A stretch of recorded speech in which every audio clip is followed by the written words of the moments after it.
Hello, Durga madam. Welcome, sir. Yes, madam. Durga madam. Rahul sir. Rahul sir. ठीक है, Kulkarni sir आलेले आहेत. Kulkarni sir, go ahead sir. हो. आज आपल्याकडे खूपच हे गर्दी झालेली आहे. 100च्या वर पार्टिसिपंट असल्यामुळे अनेक आपल्या मला वाटतं काही रिसर्चर बाहेर आहेत, काही गाईड बाहेर आहेत आणि अनेक गेस्ट आज येऊ इच्छित आहेत. आपल्याला त्यांना प्रवेश देता येत नाहीये. मधल्या काळात मी सुद्धा बाहेर पडलो होतो, पुन्हा मला ऍक्सेस मिळाला. तर कृपया विनंती आहे, मी माझ्या फेसबुकवर लाईव्ह सगळ्यांना करतो. आपल्या मित्रांना ज्यांची इच्छा आहे त्यांना फेसबुक लाईव्हवर पाहायला सांगा. आणि जर ते शक्य नसेल तर आपण रेकॉर्डिंग करतोय, ते रेकॉर्डिंग आपण ऑनलाईन फेसबुकच्या माध्यमाने टाकणार आहोत किंवा युट्यूबवर टाकणार आहोत. तरी कृपया please bear with us. Thank you. Please continue. Panchi sir, please continue. Sir. Thank you very much, one and all. Let's continue with my presentation. So, as we were just discussing, basically the preliminary part would consist of the title page, followed by acknowledgements and table of contents. फिर list of tables and figures, अगर हम शामिल किया है कोई tables and figures, उसका भी list का जो है along with the page number हमें वहां पे लिखना होगा.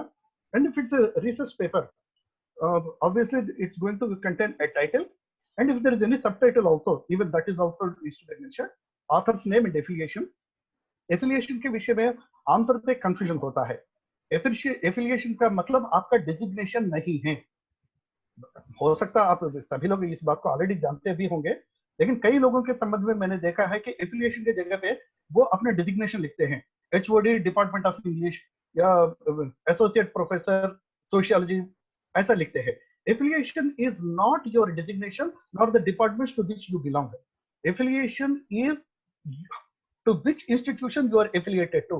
अगर आप किसी रिसर्च सेंटर के साथ अगर एफिलिएटेड है तो रिसर्च सेंटर का नाम, अगर आप किसी साइंटिफिक सेंटर के साथ एसोसिएट है तो उसका नाम, या जिस कॉलेज में या जिस हायर एजुकेशन इंस्टीट्यूट के साथ आप जुड़े हैं उसका नाम वहां पे आना चाहिए. और करस्पॉन्डेंस एड्रेस लिखना चाहिए और एब्स्ट्रैक्ट होना चाहिए. एब्स्ट्रैक्ट में research topic, research questions, participant, methods, results, data and conclusion, ये तमाम चीजों तुम्ही काल फेसबुकवर टाकल्या गर्दी होणारच नाही. हाँ, तो इन तमाम चीजों को भी उसमें शामिल करना होगा. हम थोड़ा डिटेली इन तमाम चीजों को भी कवर करने का प्रयास करेंगे. और वेरी इंपॉर्टेंटली हम कीवर्ड्स को जो है अनफॉर्चुनेटली इतना ज्यादा महत्व नहीं देते हैं जितना हमें देना चाहिए. मैं क्यों इसका कारण आपको बताता हूँ. कोई सर्च इंजन अगर आपको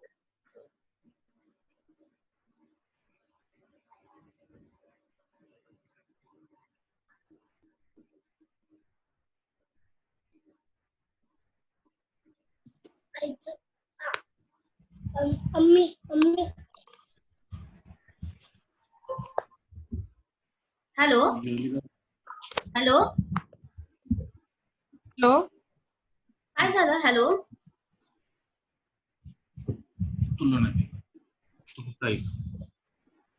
hello Kanchi sir.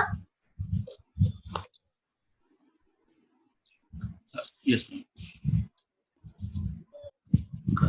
Madam. Hello Kulkarni sir. Hello. Yes, yes. हा सर, हा, एक- कांची सरांचा ऍक्सेस काही गेलाय का. पण स्क्रीनवर दिसत आहेत ते, त्यांचा म्हणजे चेहरा नाही दिसत. व्हिडिओ कॅम बंद आहे पण स्क्रीनवर आहेत ते, अजून लॉग इन मध्ये आहेत. ओके सर, मी चेक करते. हॅलो, हा दुर्गा.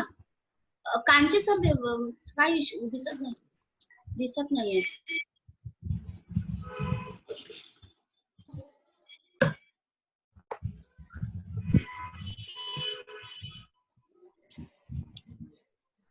तू बघायचं ना, ऐकू येते का, रिलॅक्स बस आणि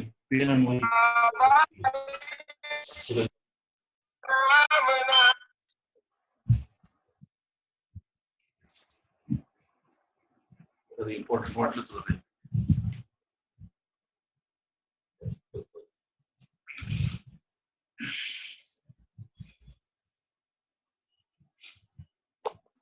मॅडम कुलकर्णी सर, तुम्ही मला दिसताय, नाही, तुम्ही सर. 2 मिनिटं सेशन तुम्ही हँडल करा सर. कांची सर को ऍक्सेस दे. कोणीतरी ना सर स्क्रीन शेअर केले, ठीक आहे, मला yes. सापडते.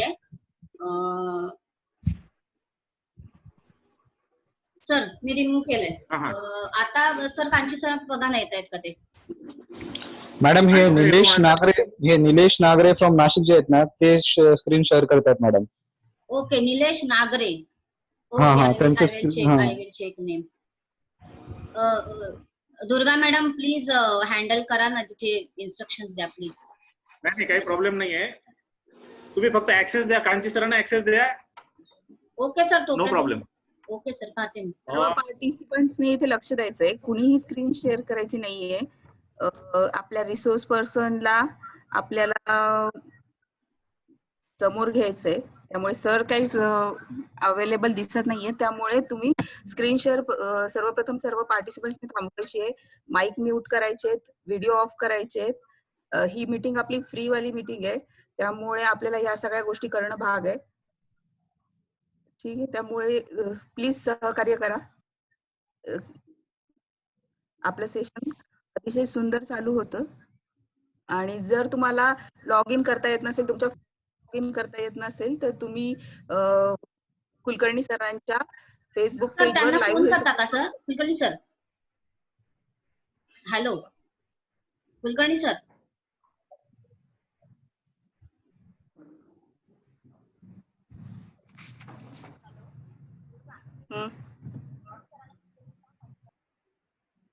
Hello.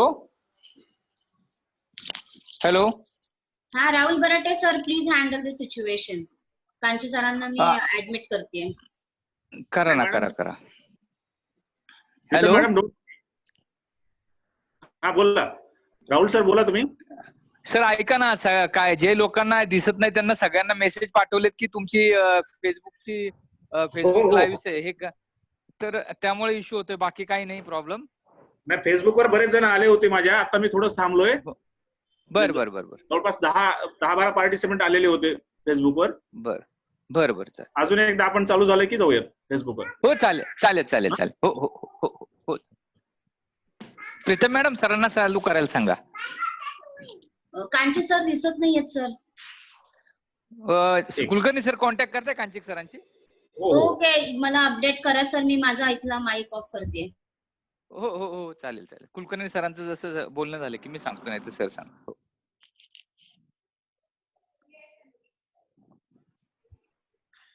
Okay, Kanchi sir join करतात आपल्याला. कांची सर आता आलेले आहेत. हो, चालेल. Okay, fine.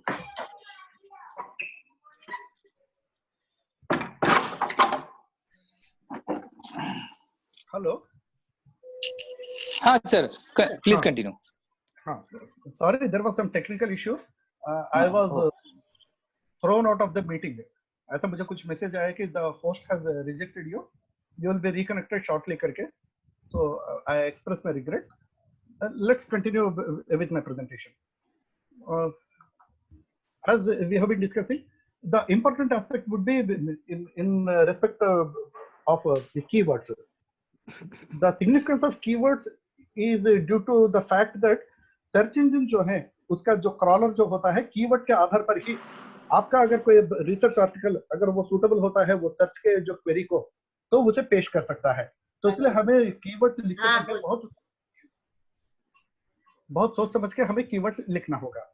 Now we will focus on the main issue, writing a research article. इसमें आमतौर पे जो प्रॉब्लम्स एटलीस्ट मैंने मेरे शुरुआत के पीरियड में जो मैंने अनुभव किया है वो तमाम चीजों को मैं आपके सामने रखने का प्रयास करूंगा.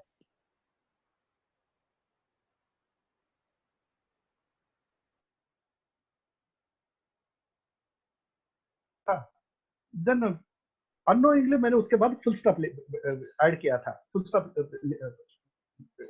था. देन आई सडनली डाउटेड कि क्या टाइटल के बाद फुल स्टॉप आएगा क्या. Then I had to literally go to Google and search whether a title would contain a full stop. So as you are all aware, the first letter of all the words in the title page will be in capitals, and unless if it is a preposition, अगर to हो, about हो, through हो, इस प्रकार के अगर preposition for हो, इस प्रकार के अगर प्रपोजिशंस हो तो उनको हम कैपिटल्स नहीं करेंगे, बाकी तमाम चीजों को हम कैपिटल्स में लिखेंगे। और हम फुल स्टॉप, कामा, सेमीकोलन इस प्रकार के यूज नहीं करेंगे। कॉलन यूज कर सकते हैं अगर हम जो है टाइटल को सब टाइटल से अलग करना चाहते हैं तो। Next, another interesting question, exclamation mark और क्वेश्चन मार्क होना चाहिए नहीं होना चाहिए? एक सेकंड के लिए आप लोग गौर कीजिए। हम जानते हैं कि फुल स्टॉप तो नहीं रखना है, दिस इज क्लियर, लेकिन एक्सक्लेमेशन मार्क, आश्चर्यार्थक जो कहते हैं, एक्सक्लेमेशन मार्क और क्वेश्चन मार्क रखना है नहीं रखना है? इनफैक्ट क्वेश्चन मार्क जो है फुल स्टॉप का इक्विवेलेंट माना जाता है क्वेश्चन करने के समय में, लेकिन क्वेश्चन मार्क को हम जरूर रख सकते हैं। इनफैक्ट वो एक्सपेक्टेड भी है। अगर आप क्वेश्चन मार्क या एक्सक्लेमेशन अगर आप रखेंगे तो आपका जो टाइटल जो है इंटरेस्टिंग बनता है, ताकि रिसर्च का आपका जो आर्टिकल है वो बाकी लोग जो है पढ़ने में उत्सुक, मतलब उनमें उत्सुकता जागृत होती है। Next, whenever we are writing table of contents, it's obvious that the table of contents के पहले के जितने भी पेजेस होते हैं उनको अब हमें जो है रोमन न्यूमरल्स में हमें लिखना होगा, और टेबल ऑफ कंटेंट्स के बाद में जितने भी होते हैं उनको अरबिक न्यूमरल्स में हमें लिखना होगा, उसका नंबरिंग देना होगा। आमतौर पे नंबर्स लिखते टाइम पे बहुत सारी गड़बड़ हम करते रहते हैं। एटलीस्ट मैंने काफी सारी गड़बड़ जो है शुरू में मैंने किया था, इसलिए दो चार बातें मैं आपके सामने पेश करता हूँ। For example, 132 persons have reported that the library services provided by this particular college are satisfactory. अगर मुझे ये लिखना है तो ये 132 इसे ONE1 HUNDRED 100 इस प्रकार मुझे अक्षरों में लिखना है या 132 ऐसा आंकड़ों में लिखना है। इसके लिए एक थंब रूल है। अगर सिंगल वर्ड या डबल वर्ड के अगर नंबर्स होते हैं जैसे 20, 26, 32, तो इनको जो है आप वर्ड्स में लिख सकते हैं। लेकिन जितने भी तीन या तीन से ज्यादा जो नंबर्स, जो तीन से ज्यादा जो वर्ड्स जो लेते हैं 132, ये मोर देन 3 वर्ड्स है, तो उनको जो है आपको आंकड़ों में लिखना है। सेकंड, अगर आपका कोई सेंटेंस अगर नंबर से अगर शुरू करते हैं, 60% of the respondents claimed that the library services are more than satisfactory, तो यहाँ पे अगर मुझे 60 लिखना है तो वो 60 करके नहीं लिखना है, SXT ये इस प्रकार लिखना होगा। Next, fractions and compound numbers अगर 100 के नीचे अगर जो होते हैं, जैसे 1/6 of the population preferred use of XYZ rather than use of something else, अगर मुझे अगर बोलना है तो 1/3, 1/6 इस प्रकार जो भी लिखते हैं तो उनको हाइफनेशन 1 और 6 ये दोनों के बीच में जो है हाइफन हमें देना होगा। लार्ज नंबर जब लिखते हैं तो 1 ट्रिलियन या 1 बिलियन, 1 बिलियन इस प्रकार अगर कोई लिखते हैं, आइडियल जो है हम लाख और करोड़ को इस्तेमाल नहीं करना चाहिए। लाख और करोड़ की जगह पे मिलियन, बिलियन इन शब्दों का प्रयोग करना चाहिए। और क्योंकि मिलियन यानी 7 आंकड़े यानी 7 जीरोस और बिलियन यानी 9 जीरोस होता है, तो इतने सारे जीरोस को ना लिखते हुए हमें बिलियन या मिलियन ऐसा जो है अक्षरों में लिखना बेहतर माना जाता है। Next, for example another important thing, अगर हम बोलना चाहते हैं कि 5 out of 20 respondents always favoured use of digital technologies, अगर हमें ऐसा लिखना है 5 out of every 20 respondents favoured digital technologies, तो यहाँ पे अगर मैं 5 FIVE लिखता हूँ तो 20 TWENTY ही लिखना है। अगर मैं 20 अगर 20 लिखता हूं तो पहला वाला भी 5 में ही लिखना होगा। ये एक महत्वपूर्ण बात है, क्योंकि कई जगह पे ऐसा लिखते हैं कि 5 FIVE of the respondents out of 20, इसमें जो है 20 इस प्रकार लिखते हैं, जो ठीक नहीं है। नेक्स्ट, अगर हमारा रिसर्च में जो है अगर साइंटिफिक या स्टैटिस्टिकल नंबरिंग होते हैं तो वो हर तमाम नंबर जो है आंकड़ों में ही लिखना है, उनको अक्षरों में नहीं लिखना है। यानी 20 अगर हमें अगर उसका रिजल्ट आता है कि 20 respondents responded in this particular way, तो वहां पे 20 को 20 ही लिखना होगा। इस संदर्भ में एक पॉइंट आपके ध्यान में लाना चाहता हूं। हमारा जो एनालिसिस होता है, दो प्रकार के एनालिसिस होता है। इसको एक को कहते हैं डिस्क्रिप्टिव एनालिसिस और दूसरे को कहते हैं स्टैटिस्टिकल एनालिसिस। डिस्क्रिप्टिव एनालिसिस जब आप लिख रहे हैं तो डिस्क्रिप्टिव एनालिसिस में आप अक्षरों के रूप में आंकड़ों को लिख सकते हैं। 32% ऑफ द पॉपुलेशन, इसमें 32 इसको जो है आंकड़ों में आपके बजाय अक्षरों में लिख सकते हैं। लेकिन जब वही स्टैटिस्टिकल एनालिसिस जब होता है तो वहां पे 32% को जो है आपको 32% इस प्रकार आपको वहां पे लिखना होगा। नेक्स्ट फुटनोट्स में इसमें और एक इंटरेस्टिंग पॉइंट जो आपके नोटिस में मैं लाना चाहता हूँ। हम जानते हैं कि इंटेक्स्ट साइटेशन में भी फॉर एग्जांपल कुलकर्णी 2005 पेज 107, तो इसके लिए पेज के लिए हम क्या करते हैं P.107 इस प्रकार लिखते हैं। समझ लीजिए अगर जिसको हम कोट कर रहे हैं अगर वो 2 पेज में जो है व्याप्त है, मतलब it is spread in 2 pages 107 as well as 108, तो हमें केवल P डॉट नहीं लिखना है, PP लिखना है। PP indicates more than 1 page. तो अगर किसी एक्सट्रैक्ट अगर किसी बुक से अगर आप आपके आर्टिकल में अगर आप पेश कर रहे हैं तो मोर देन 2 पेजेस में अगर व्याप्त है तो you will have to mention it as PP। जैसे फॉर एग्जांपल यहाँ पे मैं आपको एक उदाहरण देता हूँ। यहाँ पे देखिए ये PP 102 1997 1988, इसको ठीक से नहीं लिख पाया, बट द आइडिया इज इस प्रकार PP हमें लिखना होगा। PP का मतलब होता है मोर देन 1 पेज, वो एक इंपॉर्टेंट एस्पेक्ट है। सेकंड, कई जगह पे जो है हम लिखते टाइम पे कुछ कंफ्यूजन क्रिएट कर देते हैं। For example the club celebrated birthday of 90 year old people who were born in the city, अगर हम यहाँ पे लिखते हैं तो वहां पे 6 को अगर वहां पे आंकड़े में लिखेंगे और 90 ईयर को भी 90 ऐसे लिखेंगे तो वो कंफ्यूजन पैदा करता है, वो 690 के रूप में जो है पढ़ने की संभावना है।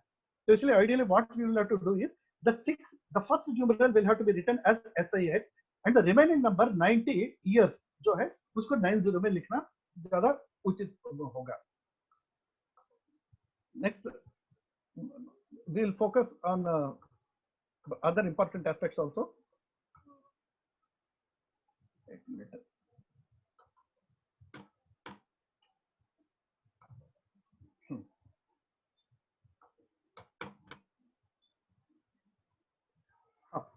I will also would like to bring your notice to another important thing. Single quotation हो, डबल कोटेशन हो, कोटेशन के बाद फुल स्टॉप आना है, कोटेशन के पहले फुल स्टॉप आना है। इसके बारे में मैंने काफी कुछ जो है सम पॉइंट ऑफ टाइम काफी कुछ मैंने इसके बारे में मैंने स्टडी करने का प्रयास किया है। नाउ मैं एक स्टैंडर्ड इंफॉर्मेशन आप लोगों के साथ शेयर कर रहा हूँ। कभी भी फुल स्टॉप कोटेशंस के अंदर ही आना चाहिए, कामा हो फुल स्टॉप हो तो वो कोटेशन के अंदर ही आना चाहिए। लेकिन कोलन और सेमीकोलन जो भी होते हैं वो कोटेशन मार्क के बाहर आना चाहिए। ये आमतौर पे अपन गड़बड़ कर डालते हैं। और एक्सक्लेमेशन मार्क हो, क्वेश्चन मार्क हो, अगर कोटेशन अगर हम करते हैं तो किसी ने ऐसा कहा है, इस संदर्भ में अगर हम यूज कर रहे हैं तो किसी ने ऐसा पूछा है, ऐसा अगर हमें लिखना है तो कोटेशन मार्क जो है एक्सक्लेमेशन के कोटेशन के अंदर होगा, क्वेश्चन मार्क नहीं है तो क्वेश्चन मार्क जो है बाहर होगा। ये एक इंपॉर्टेंट पॉइंट हमें ध्यान देना है। यदि अगर मैंने अभी विषय को जो मैंने आपके सामने पेश किया है उसमें कोई कंफ्यूजन हो तो मुझे दोबारा जरूर पूछ लेना। मैं और एक बार रिपीट करता हूँ, कोटेशन मार्क जो होता है क्लोजिंग कोटेशन मार्क उसके अंदर ही फुल स्टॉप रखना होता है, उसके बाहर नहीं। ये एक इंपॉर्टेंट पॉइंट है। लेकिन कोलन हो, सेमीकोलन हो तो वो कोटेशन मार्क के बाहर रखा जाता है। और क्वेश्चन मार्क अगर होता है, अगर उसने प्रश्न पूछा है व्हाट इज योर नेम, अगर ये होता है तो वो क्वेश्चन मार्क अंदर होगा। What is your name, he wanted to inquire और did he want to inquire, अगर आप लिख रहे हो तो वो क्वेश्चन मार्क जो है बाहर आएगा। ये पॉइंट को हमें ध्यान देना होगा। और हेडिंग्स और सब हेडिंग्स के विषय में भी हमें एक सिस्टम को फॉलो करना होगा।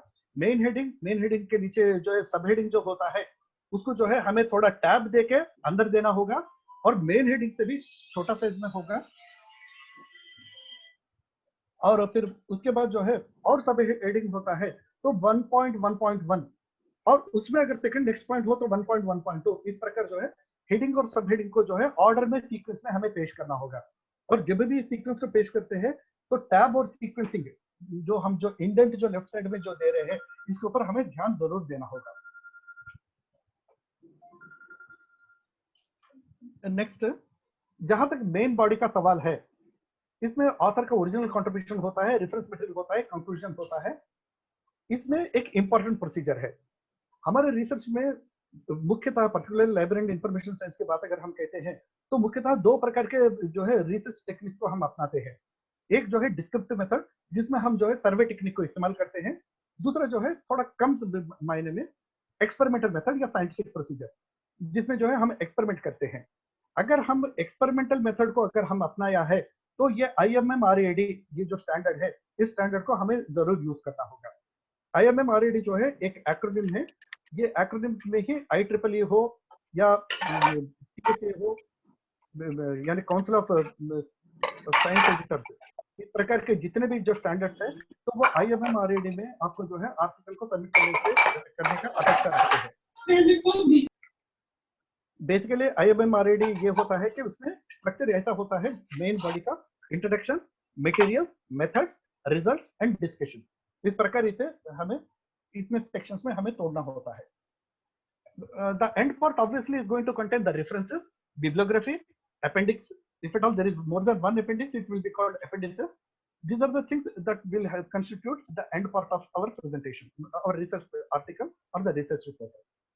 Now, as far as referencing is concerned, this is the main मुद्दा जिसके बारे में मुझे बोलने के लिए कहा गया है। इसमें दो तीन बातें मैं सबसे पहले आपके सामने पेश करना चाहता हूँ। As far as referencing is concerned, a couple of things have to be clearly understood. Referencing is not only limited to any article that has appeared in some particular publication. It can be a telephonic conversation also. It can be an image also. It can be a computer software also. It can be anything. तो यदि अगर आपने कोई particular information को आपके research में शामिल किया है और वो पर्टिकुलर इंफॉर्मेशन आपका नहीं किसी और का है, तो उसका रेफरेंसिंग देना अनिवार्य है। अगर हम उसका रेफरेंसिंग अगर नहीं देते हैं तो वो प्लेगरिज्म के दायरे में आ जाएगा। तो acknowledging our sources and giving appropriate credit is what is basically a referencing is all about. The sources that need to be acknowledged are not just limited to books and journals, but they are also limited to they are also concerned with email correspondence also. For example, अगर आप किसी expert से आपने पूछा है कि sir मैं इस प्रकार ऐसा समझ रहा हूँ, तो इसको मैं इस प्रकार इंटरप्रेट कर सकता हूँ क्या? यदि अगर आप कोई सवाल अगर पूछते हैं तो उस टाइम पे अगर आपको उस एक्सपर्ट ने कुछ जवाब दिया है ईमेल के माध्यम से, तो उस ईमेल करस्पॉन्डेंस का भी आपका जिक्र उसमें आना जरूरी है। वो एक बहुत ज्यादा इंपॉर्टेंट है। इतना ही नहीं, वर्बल कम्युनिकेशन, आप किसी एक्सपर्ट के साथ किसी जगह पे बैठ के डिस्कस कर रहे हैं आपके रिसर्च के बारे में, तो उन्होंने आपको बताया है कि जो इनफैक्ट जो है इस पर्टिकुलर चीज को इस प्रकार जो है इंटरप्रेट करना है या इसका वैल्यू जो है इस प्रकार है। तो यदि अगर उनके इनपुट के कारण से आपका रिसर्च का एक पर्टिकुलर डायरेक्शन आपने लिया है, तो even that verbal communication is also to be mentioned. अगर आप इवन टेलीफोन पे किसी से अगर बात भी किया है, उसका भी उसे जिक्र जो है अपने रेफरेंस में करना जरूरी है। इसी प्रकार फिगर्स, इलस्ट्रेशन, ग्राफिकल मटेरियल जितने भी होते हैं, उसे डायरेक्टली आपने यूज किया, उसको अगर आप थोड़ा बहुत अगर चेंज करके भी यूज किया, तो भी उसका एक्नॉलेज करना बहुत इंपॉर्टेंट है। एंड वेरी इंपॉर्टेंटली, आजकल हम सभी इस बात को जानते ही हैं, आपका खुद का लिखा हुआ कोई आर्टिकल को अगर आप यूज करते हैं तो भी उसका उल्लेख होना जरूरी है। मेरा ही खुद आर्टिकल है ना, मेरा ही आर्टिकल जो 4 साल पहले मैंने लिखा है, उसको मैं मेरे इस आर्टिकल में शामिल कर सकता हूँ, वो नहीं चल सकता। It needs to be clearly referenced. आपने कहां से उस आर्टिकल को पब्लिश किया है, उसका रेफरेंस उसमें देना अनिवार्य है। नेक्स्ट जो है एक कॉमन प्रॉब्लम जो अक्सर हमें रेफरेंस करते टाइम पे मालूम पड़ता है, ओरिजिनल ऑथर ने लिखते टाइम पे कोई स्पेलिंग में मिस्टेक किया है या उसको जो है कुछ गलत तरीके से लिखा है, यानी सिंगुलर को यूज को जो है उसने प्लूरल के रूप में, यानी कोई ग्रामेटिकल एरर किया है उदाहरण के लिए, तो उस टाइम पे हमें क्या करना चाहिए? उस ऑथर को हम कोट करते टाइम पे उसको करेक्ट करना है, नहीं करेक्ट करना है?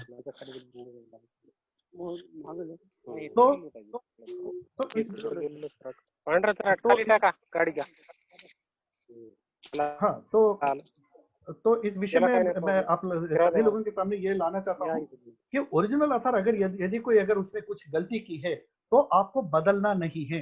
जैसा ओरिजिनल आर्टिकल में पब्लिश हुआ है, जैसा ओरिजिनल आर्टिकल में अपीयर हुआ है, उसको वैसे की वैसे ही आपको लिखना है।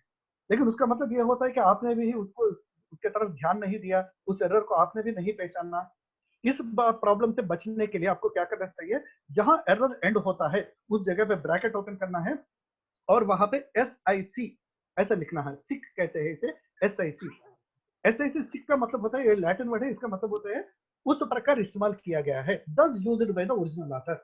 इसके लिए SIC इस शब्द का इस्तेमाल करना है। लेकिन उन्होंने जितने भी स्पेलिंग एरर्स की हो, जितने भी ग्रामेटिकल एरर्स की हो, तो उनको आपको बदलना नहीं है। ये एक पॉइंट हमें ध्यान देना है। जहां तक साइटेशन स्टाइल्स का सवाल है, तो आमतौर पे as a matter of fact there are 860 citation styles in vogue. 860 citation styles जो है दुनिया भर में मौजूद है। लेकिन 860 साइटेशन स्टाइल्स को सीखना कोई मतलब ही नहीं है, और इतने सारे भी प्रैक्टिकली यूज में भी नहीं आते हैं। आमतौर पे approximately close to some 10 citation styles are very popular. उसमें से भी मेरे हिसाब से कोई 5-6 साइटेशन स्टाइल्स जो है बहुत ज्यादा पॉपुलर है। सबसे आसान, सबसे मशहूर, ऑल अक्रॉस द वर्ल्ड जो यूज किया जाता है वो चिकागो स्टाइल कहलाता है। चिकागो स्टाइल का एडवांटेज क्या है? मैगजीन्स में भी इस्तेमाल किया जाता है, चिकागो स्टाइल जो है बुक्स में भी इस्तेमाल किया जाता है, और आम रिसर्च आर्टिकल्स में भी चिकागो स्टाइल का यूसेज होता है। सोशल साइंस में अमेरिकन साइकोलॉजिकल एसोसिएशन वाला APA स्टाइल को इस्तेमाल करते हैं, और लैंग्वेजेस वाले जो है MLA स्टाइल को यूज करते हैं। MLA यानी modern language association, MLA style use किया जाता है। और स्टूडेंट रिसर्च के लिए, यानी जो पोस्ट ग्रेजुएशन लेवल पे स्टूडेंट से एक्सपेक्ट किया जाता है कि वो कोई रिसर्च रिपोर्ट सबमिट करे, एक छोटा सा डिसर्टेशन करे, तो उसके लिए उनके लिए जो रिकमेंडेड जो टेक्निकल प्रोसीजर है उसको टुराबियन कहते हैं। टुराबियन जो है एक्चुअली ये कैनेडियन मॉडल था जो हायर एजुकेशन के लिए PG के स्टूडेंट्स के लिए डेवलप किया गया है। इसे सबसे आसान साइटेशन स्टाइल ऐसा माना जाता है। सबसे आसान टुराबियन है, उसके बाद चिकागो स्टाइल है। बाकी APA स्टाइल हो, MLA स्टाइल हो या वैंकूवर स्टाइल हो, ये थोड़े जो है कठिन है, मतलब कठिन इन द सेंस उसके कुछ स्टैंडर्ड्स है, कुछ प्रोसीजर्स है।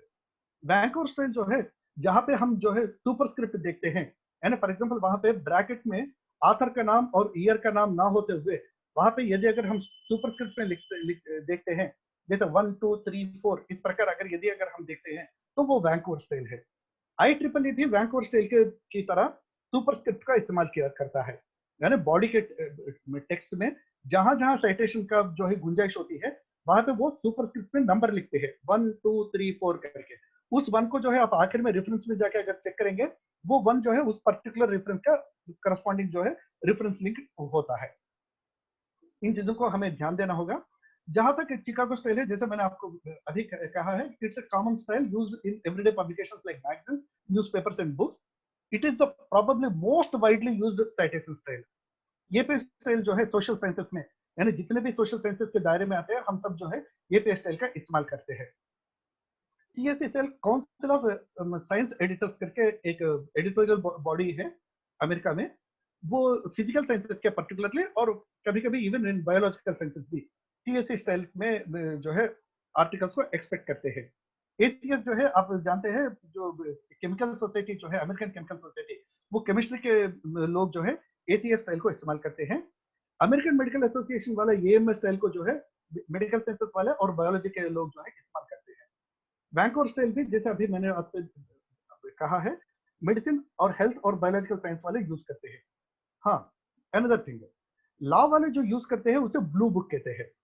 लॉ के टीचर्स जब यूज करते हैं वो आमतौर पे APA स्टाइल में, या कई लोग जो है चिकागो स्टाइल में जो है अपना आर्टिकल तैयार करते हैं, लेकिन जैसा वो सबमिशन के लिए जाते हैं तो उनको वो वहां से इमीडिएटली रिप्लाई आता है कि आपका जो है स्टैंडर्ड स्टाइल जो है स्टैंडर्ड फॉर्मेट में नहीं है, उसको चेंज करके दोबारा सबमिट कीजिए।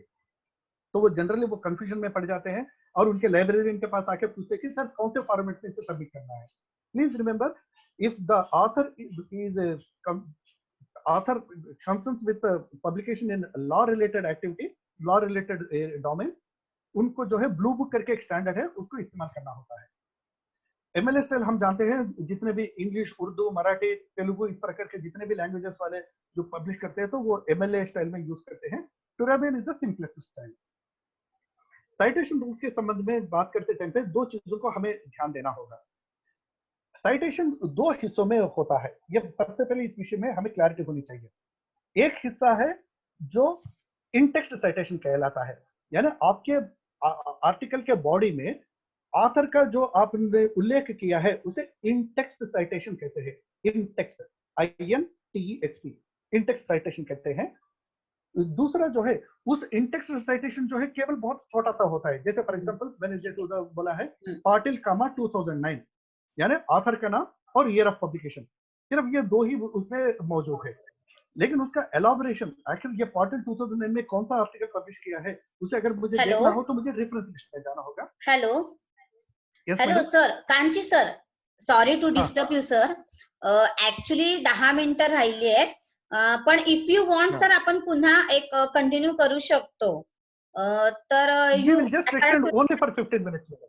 इसके बाद just 15 more minutes. Because yes is sir. it inconvenient? Sir, it is not inconvenient. Actually, we have 10 minutes in our hand, and there are some questions raised by the participants actually in chat box, and also Yes, madam. they raise their hand. They want to discuss with you what are the questions madam. in their mind actually. Because So we I'll just have like to cover a couple of. we have to for schedule our- another. Sir, Yes, madam. we have to schedule another meeting after 10 minutes. Is it convenient for you? Absolutely, I have no problem. You don't In the didn't have podcast, no issue. any problem of time, sir?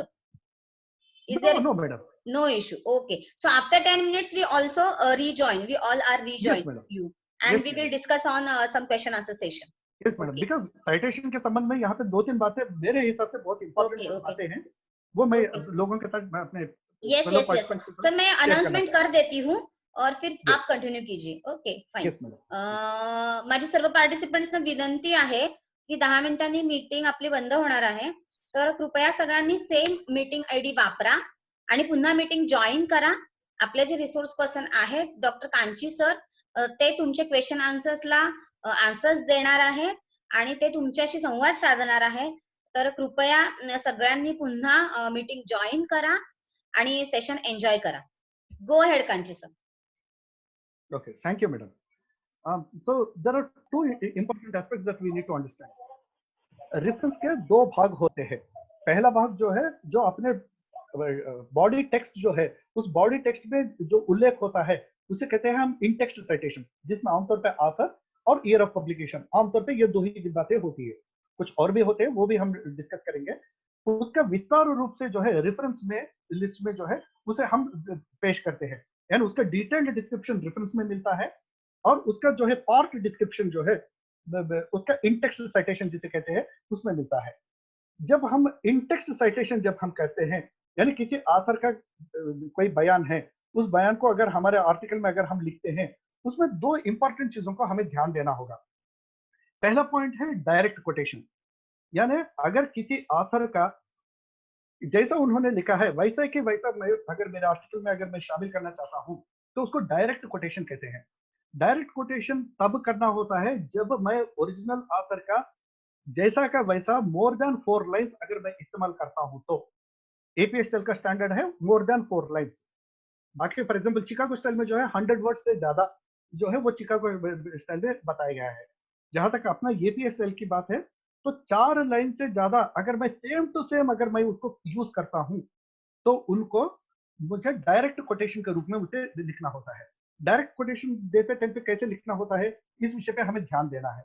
पहला point, मेरा जो article का जो body है उस body में continuation में मुझे उसे नहीं लिखना है, उसे सेपरेट पैराग्राफ में लिखना है. पहला पॉइंट है ना. जब भी मैं डायरेक्ट कोटेशन जिसमें ओरिजिनल ऑथर का मोर देन 4 लाइन्स को एज इट इज में जब मैं पेश कर रहा हूं तो उसे मुझे कैसे लिखना होगा, उन 4 लाइन्स को या मोर देन 4 लाइन्स को सेपरेट पैराग्राफ में लिखना होगा और मेन बॉडी के दोनों साइड से इंडेंट देना होगा, यानी दोनों साइड को जो है कॉलम्स को थोड़ा नैरो करके उसको बीच में देना होगा. यानी ओरिजिनल मेरा आर्टिकल जो है फॉर एग्जांपल 7 इंच वाइड है तो ये जो पर्टिकुलर जो कोटेशन है वो 6 इंच में ही बैठाया जाएगा, यानी उसका साइज छोटा हो जाएगा. और वेरी इंपॉर्टेंटली मेन आर्टिकल अगर मेरा 1.5 मतलब 1.5 लाइन स्पेसिंग हो या 2 लाइन स्पेसिंग हो, लेकिन ये जो कोटेशन मैं जो कर रहा हूँ इसे सिंगल स्पेसिंग में ही लिखना है. This is very important to remember. Another important point, कई लोग ये भी एक्सपेक्ट करते हैं कि आपका ओरिजिनल फॉन्ट साइज जो है उससे आप जो डायरेक्ट कोटेशन जो कर रहे हो वो direct quotation original font size से, यानी अगर आपने आपके बॉडी के लिए टाइम्स न्यू रोमन 12 यूज किया है तो इसे टाइम्स न्यू रोमन 11 में लिखना होगा. इसका साइज जो है छोटा करना होगा, दोनों साइड से इंडेंट देना होगा और उसको छोटे साइज में लिखना होगा. और वेरी इंपॉर्टेंटली इसको कभी कोटेशंस में नहीं देना है, क्योंकि आपने उसको सेपरेट तरीके से आपने लिखा है तो उसको दोबारा कोटेशन देने की कोई आवश्यकता नहीं. 4 लाइन से अगर कम है लेकिन मैं सेम टू सेम अगर मैं किसी ऑथर को अगर मैं कोट कर रहा हूँ तो उनको कोटेशन मार्क्स में लिखना जरूरी है। Madam please mute all, mute all, Pardon me? Please Hello? Mute all, please mute all.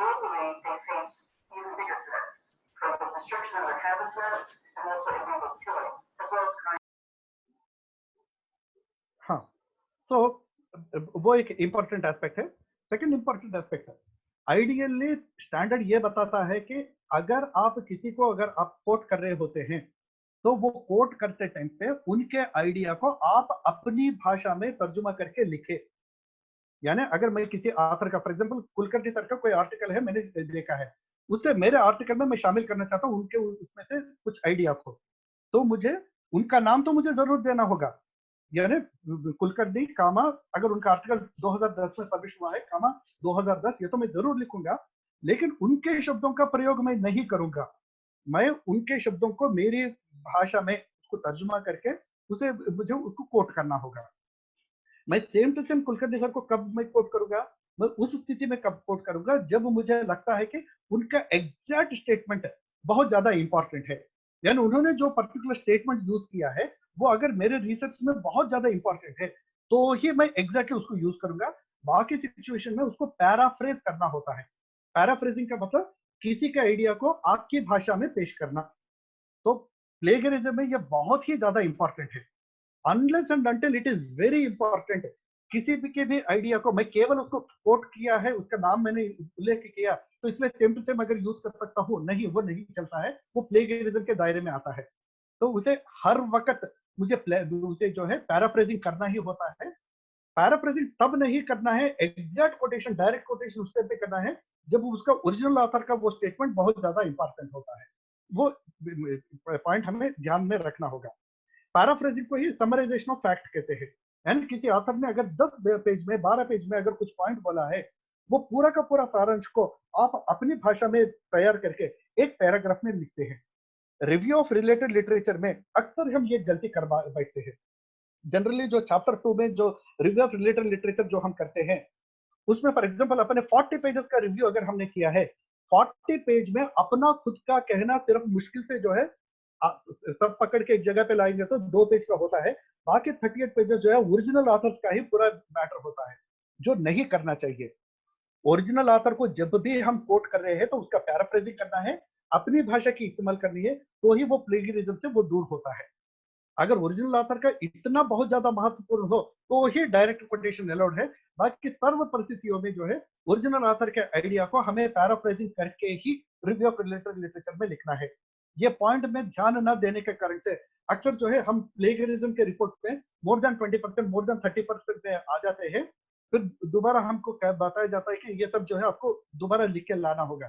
फिर हम परेशान होते हैं, सर इनको तो कोट करना तो आवश्यक है रिव्यू करने के लिए, आप ही ने तो कहा है रिव्यू ऑफ रिलेटेड लिटरेचर तो करना जरूरी है रिसर्च के लिए, फिर इसमें प्लेगरिज्म आता है तो हमें क्या करना है। ये कंफ्यूजन दूर करने के लिए मैं बार बार इस पॉइंट को दोहरा रहा हूँ। प्लेगरिज्म से अगर आपको बचना है उसके लिए एक सिंपल इंपॉर्टेंट थंब रूल ये है कि ओरिजिनल ऑथर का सेम आइडिया को सेम टू सेम उनके ही शब्दों में आपको इस्तेमाल नहीं करना है, उसे पैराफ्रेज करना है। पैराफ्रेज करने के बाद भी original author comma year of publication आपको जरूर उसे शामिल करना है। इस पॉइंट के बारे में हमें ध्यान देना होगा। अभी मैं 2-3 उदाहरण, इंटेक्स्ट साइटेशन के 2-3 उदाहरण मैं देना चाहता हूँ। आई थिंक ये लेस देन 1 मिनट में आ गया है, तो क्या कुलकर्णी साहब अभी ब्रेक लेना है?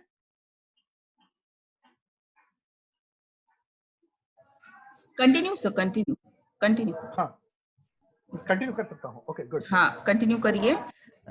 हाँ, शेवटचाच मिनिट आहे सर, पुन्हा आपण येतोय। यस। मैं सिर्फ इतना ही मैं सभी पार्टिसिपेंट से रिक्वेस्ट करता हूँ कि ऑलरेडी 2 सेशंस हो गया है, तीसरे सेशन में मैं आपका ज्यादा वक्त नहीं लूंगा, सिर्फ एक 15-20 मिनट। लेकिन मुझे लगता है कि वो 15-20 मिनट में भी हम कुछ ऐसी बातें डिस्कस करने वाले हैं जो बहुत ही ज्यादा प्रैक्टिकली